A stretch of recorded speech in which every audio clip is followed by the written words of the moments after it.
Mike Schaefer is not scared of the elements outside. He said, you know what? I have to make the route to the ticket. I got to be there for Jake because Sip's out. I appreciate it. Mike Schaefer, 24/7 Sports is here. Schaefer, good morning. Good morning. How was your drive? The drive was fine. You just had to be, smart as a driver and not go too fast. Yep. Probably the worst part is when you get on places like O Street, there's really no such thing as lanes. No, it's like sure. It's like pass rush integrity. People aren't staying in their lanes. They're kind of all over. I mean, there's a bus and you don't know if it's in the far right lane or the middle lane, and you're just like, do I go into the left lane or do I pick one of these other ones? But yeah, it wasn't terrible. Just go slow. I think it'll probably get worse throughout the day. It's gonna get worse? Well, the more people drive on it, and I don't think there's a lot of treatment. Well, I thought so. The deal is, I thought it was gonna be windy. It was pretty calm this morning when I drove. Oh yeah, it's windy. Is it windy now? Yeah, when 5 shoveling out the driveway to get out this morning, just like you have that initial like scoop, and you're tossing it. Basically, it's like, all right, everything's blowing that way. We're going that way. Okay. There's no reason to go into it. I did not scoop this morning. I just I had to make sure I could get here. So I hate the compacted. I know, I do too. I hate it. It drives me nuts. Listen, I hate it, but when people will pull into my driveway after it had snowed and I haven't gotten out there, I'm like up at the glass, like yelling at them, I haven't been cussing them yet. out. How dare you? Saying words you can't say Park on the airwaves. the street. Yeah. Well, I'm glad you're here. This hour is sponsored by Trek CBD at 84th and Highway 2. Get there for any Christmas needs and New Year's needs. Yeah, great stocking stuffers over there. It really is a great stocking stuffer. Had some D9 yesterday. That's an edible that you can get. D9 strawberry lemonade flavored, I believe. That sounds delicious. Yeah, it was solid. Took it yesterday. Took it at about 8:00. And it kicked in around 10 or so and had a nice couple hours before I drifted off to a nice peaceful sleep. It was great. And now you're here and everything's great. Yeah, everything is fantastic. It didn't bother me at all when I woke up this morning. I was able to scoop the drive. I say scoop. My wife loses her mind. It's shovel the driveway. Well, it's it's potato. She claims only Columbus people say scoop, which I don't think is accurate. I've heard scoop the driveway. Yeah, I know. Come on, this is not uncommon. Columbus isn't that big. I mean, she's from Omaha. So yeah, I know. How dare she? Right.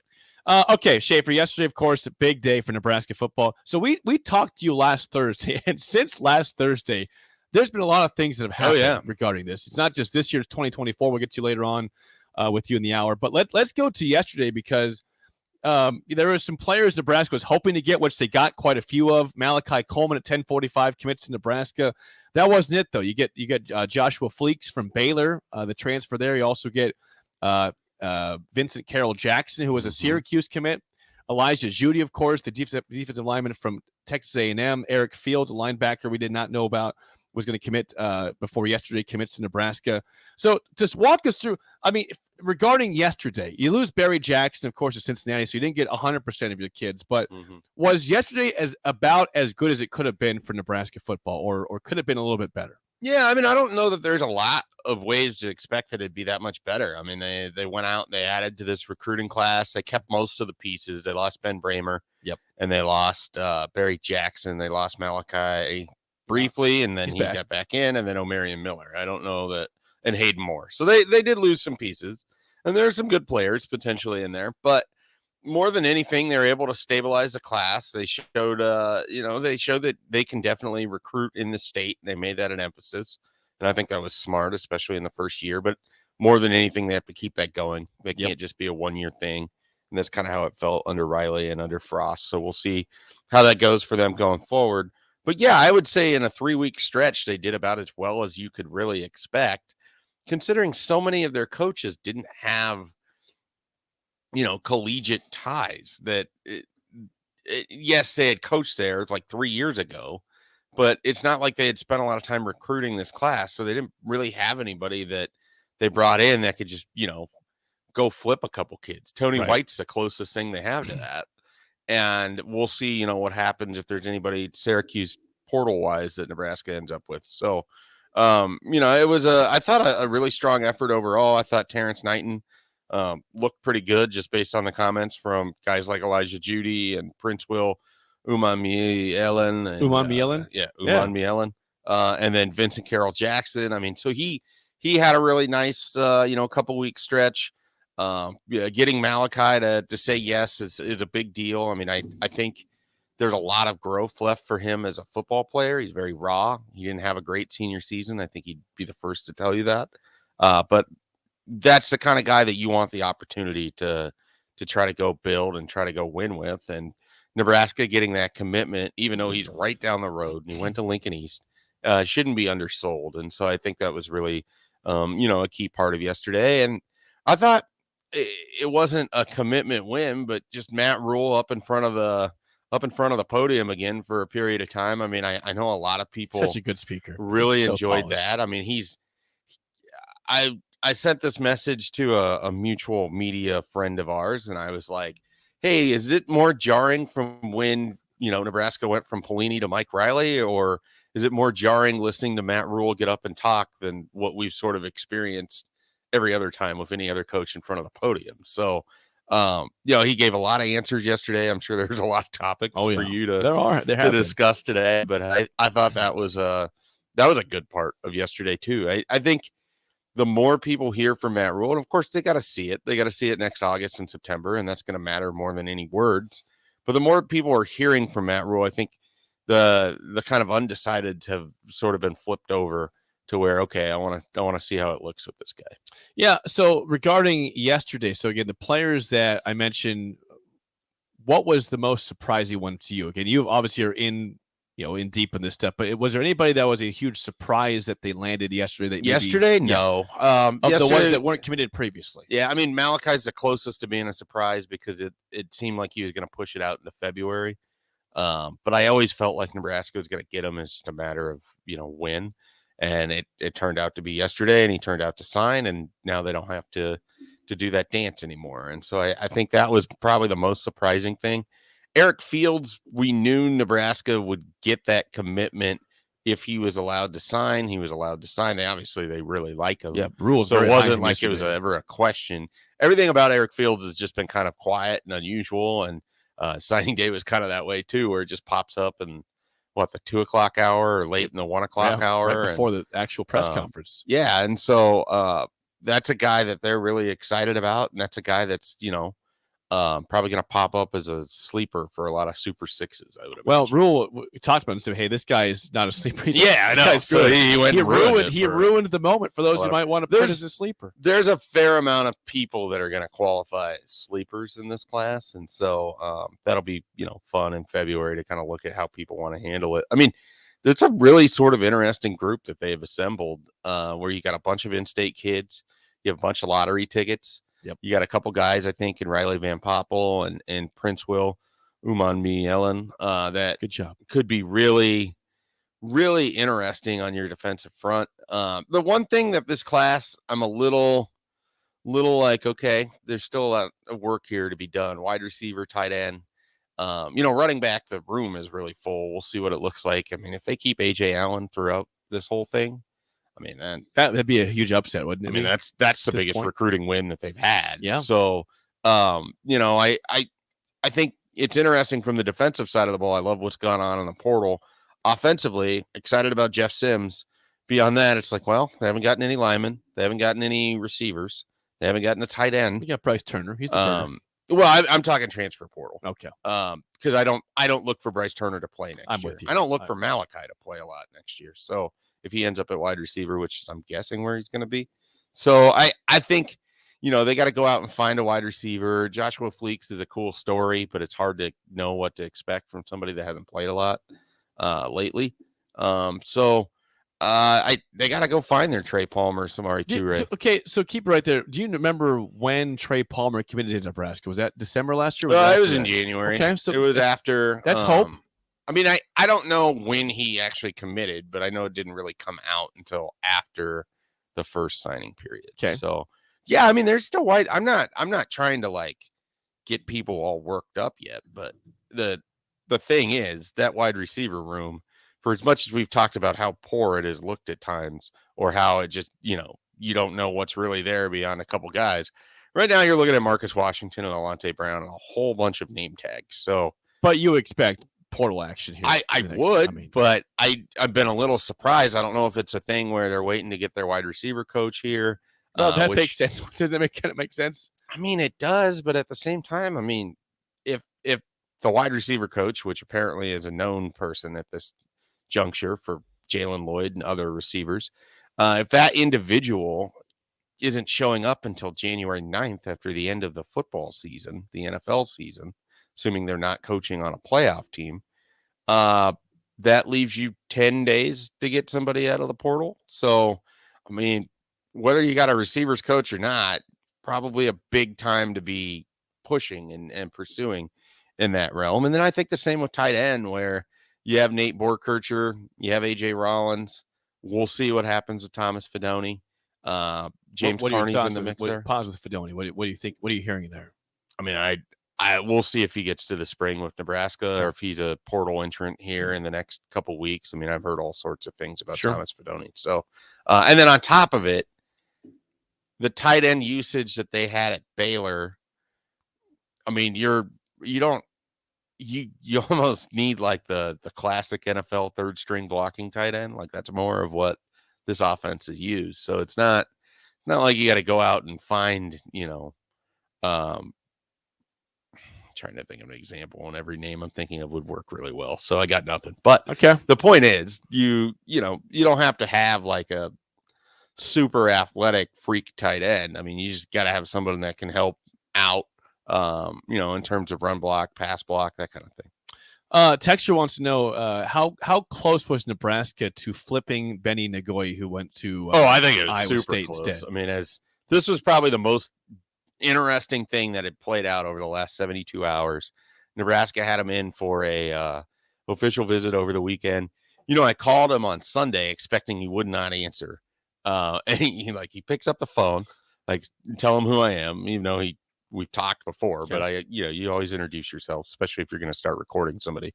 And I basically asked hey, you want to do a story on this visit, or what are you thinking here? He's like, yeah, that's fine. And he just calmly walks through taking this official visit. And then at the end, I'm like, so you took this visit, Matt Rule went in home. It seems like things are going really well with Nebraska. What does this mean for your Iowa State commitment? And he kind of just pauses and he's like, well, I feel like I have good options here. I'm pretty stuck on Iowa State right now, but Nebraska's given me a lot to think about. And, from that point forward, it was basically just 50-50. And everyone I talked to, whether it was coach, whether it was teammates, whether it was friends, whether it was people involved at Nebraska, whether I was talking to the Iowa State writer, I mean, it just felt like it was 50-50. The Iowa State guy kept saying, on our end over here, what we're hearing seems like he's going to stick. And I just kept wondering if they were going to ultimately have that conversation, because I'm sure they were talking, where they could just kind of convince him hey, we know that we haven't had the opportunity to build the relationship. It's long, but clearly in a short amount of time, we've shown we want you. They weren't able to flip him. We'll see if he stays at Iowa State. I think Benny's a really interesting guy.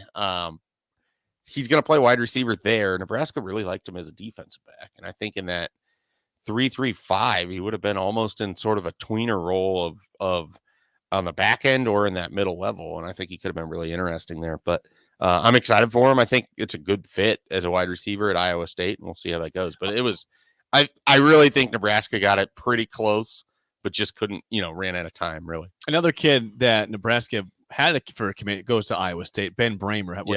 Was Rule close to keeping him at all or not? I don't think so, and it wasn't anything that Matt Rule did. I think the Bramers had one foot out the door as soon as Scott Frost was let go. And you got to give a ton of credit to Iowa State, Matt Campbell. They continued building a relationship there. Bramer never was on campus again after the Oklahoma game until his record-setting day in Memorial Stadium. And so that in itself is usually a pretty strong indication that if a guy's just staying away, and it's not, Nebraska wasn't inviting him to stuff. And I don't know how strong the relationship was with Mickey and the family there, but they clearly had an affinity for Matt Campbell. They allowed Matt Rule to do an in-home. He gave Nebraska, a shot, and ultimately the Bramers just decided to go forward with Iowa State. You mentioned earlier, Schaefer, regarding the first classes that maybe Mike Riley, Scott Frost had, now Matt Rule, were pretty, had a lot of Nebraska kids in them. 8 kids in this class for Nebraska. 8 out of 12 that went to Power 5, yes. I think. So you had 2 go to Iowa State and Bramer and Nagoye. Yep. Flores goes to Oklahoma State. Yep. And there's somebody else I'm missing. McIntyre goes to Oklahoma. Okay, McIntyre goes to Oklahoma. Yep. So I'm curious. You mentioned there's some lottery tickets in this class too. How many of these Nebraska kids are lottery tickets of the 8? I think Jalen Lloyd is a lottery ticket. And what I mean by this, it doesn't mean that he can't be a productive player, but what you're essentially doing and what they've done with some of these guys they've taken in this class is, okay, we can't coach everything. This kid's got a great frame, and he clearly, has good instinct as a football player. What can we do to make him better? Oh, we can make him more technically proficient. What's that going to unlock for him? And that's what we're talking about with Quentin Ivis, that, was Monmouth in Nebraska. Okay. It's not like we're talking about pulling him away from Rutgers or, Maryland or whoever on the East Coast. It was Monmouth in Nebraska. So that was like an EJ Barthel.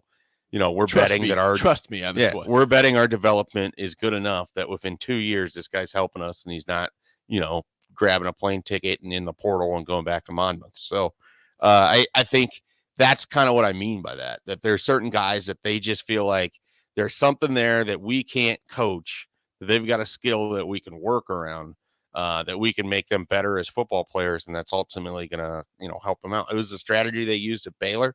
It's a strategy that they used at Temple. And it's been effective for him. And it's a strategy he's done in the NFL too. I mean, some of the guys that the Panthers have had some success with were players that were likely only in their camp because of connections to Matt Rule.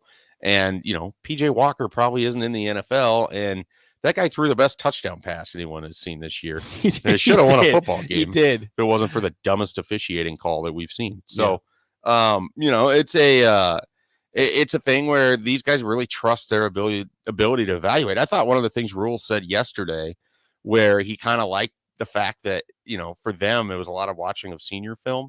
Yep. And EJ Cooper or Evan Cooper comes across this guy in Fields, in Eric Fields. And, he hadn't played a lot going into his senior year. Senior film was all really he had. He had a little bit of 7-on-7, a little as a junior. And then the senior film where he's just a truck running around and blowing people up all across the field. Well, no one's recruiting him. You have Texas Tech. He took a visit to Arkansas State. Otherwise, this is a kid in Oklahoma that doesn't have the attention of either Oklahoma State or Oklahoma. You don't have any of those real Texas schools outside of Texas Tech. And they look at this film and they're like, all right, this guy can play for us. I mean, we can't develop that kind of intensity or these sort of instincts. And he's got a good frame at 6'2" and 195. We think that our strength and conditioning can build this up and we can make him a better linebacker. But he's got the structure where let's go ahead and see what we got. And, I think they're more excited about Fields than a lot of guys. Not that they aren't excited about any other people in the class, but that's just one where it's just like, I think they really believe that that's going to be a big hit for them. And those are the kind of guys, they've had success winning in the margins, and we'll see if they can continue at Nebraska. Another guy that I was reading some of your write-ups here yesterday was doesn't have a ton of experience, that is a big dude, is Vincent Carroll Jackson, who was going to Syracuse, comes to Nebraska. 9 total games in high school. Right. So you see Eric Fields again, didn't have a ton of experience, was good his senior year, but Vincent Carroll Jackson has not played hardly any football at all. Why should people be so excited about his potential here? Well, I think the thing with Vincent Carroll Jackson is you're just looking at a guy with a frame that is, huge. I mean, I can't pull it up right now, but if you want to look up his size, Jake. Yep. I want to say he's already like 6'4", 6'5". So you've got this big kid that's just learning how to play football, and a lot of coaches love that. I mean, 6'5", 285. Yeah, there's definitely the type of coach that likes getting that big hunk of clay and then they can kind of mold it as they see fit, versus getting a kid that's played a lot of football that has a lot of habits that you have to break. And so, I think that for Terrence Knighton, he sort of looks at it like, okay, this kid's 6'5", 285. He's got good footwork. I think he's another one of these guys that's a tremendous track athlete that also, sure, he's a thrower. And so they just keep looking for those kinds of players where there's explosion in other athletics that they think they can translate over to football. And so Vincent Carroll Jackson kind of falls in that. He's definitely in that Jalen Lloyd, Bryce Turner, Quentin Ivis lottery ticket, terminology. Well, and you look at the teams that offered him, it's not a really impressive list. Nebraska, Syracuse, Akron, Buffalo, Central Michigan who offered him. So, but as Matt Rule said yesterday, Evan Cooper's a guy, his recruiting guy, that he'll be on a guy that nobody's talking about, and all of a sudden, a few months later, people are starting to offer these players because he's in on them early. This has happened with several players in the past, and so apparently he's just up at 3 a.m. watching film. He just never sleeps. He's just watching film all the time. I can't think of the last time I was up at 3 a.m.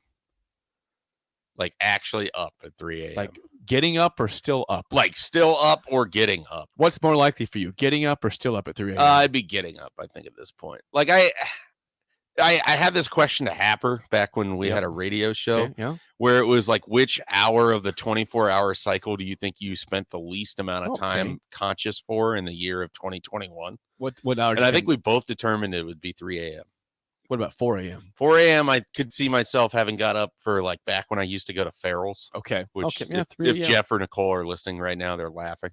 But so there was like the occasional thing like that. But 3 is, I think 3 is right. Yeah, 3 is a different. We all at 2 once in a while. At our age, in our 30s, not as often. Like 2, but still happens. I've touched 2 a couple times in 2020. I don't like it anymore. 3 is just like a disaster. Yeah. I don't want to be up at 3 a.m.